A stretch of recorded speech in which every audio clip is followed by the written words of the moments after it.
నమస్తే. కోర్టులను, న్యాయ వ్యవస్థను కూడా బ్లాక్మెయిల్ చేయాలనుకున్న హిందూ వ్యతిరేక పార్టీలకు, హిందూ వ్యతిరేక శక్తులకు, హిందూ వ్యతిరేక సంస్థలకు మరొక పెద్ద ఎదురుదెబ్బ అని చెప్పొచ్చు. మనం మాట్లాడుకుంటున్నాం కొంతకాలంగా తిరుపరంకుండ్రం విషయం మీద, కొండ మీద దీపం వెలిగించిన కేసు ఉంది కదా. ఇవాళ మెడ్రాస్ హైకోర్టు డివిజన్ బెంచ్ హిందువులకు అనుకూలంగా తీర్పిస్తూ తమిళనాడు ప్రభుత్వానికి గట్టిగా మొట్టికాయలేసింది.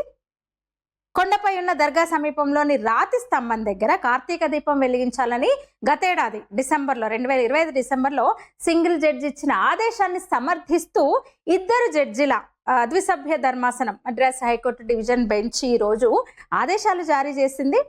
దీపం వెలిగిస్తే ప్రజల్లో అశాంతి నెలకొంటదన్న రాష్ట్ర ప్రభుత్వ భయాన్ని, అశాంతి నెలకొంటదేమన్న భయం వేస్తోందన్న రాష్ట్ర ప్రభుత్వ వాదనని హాస్యాస్పదమని తోసిపుచ్చింది. రాజకీయ లబ్ధి కోసము కావాలని చేస్తేనే అల్లర్లో అశాంతో చెలరేగుతుంది తప్ప ఎందుకు అశాంతి నెలకొంటది? అది నిజంగా సిల్లీగా ఉంది మీ వాదన అన్నమాట.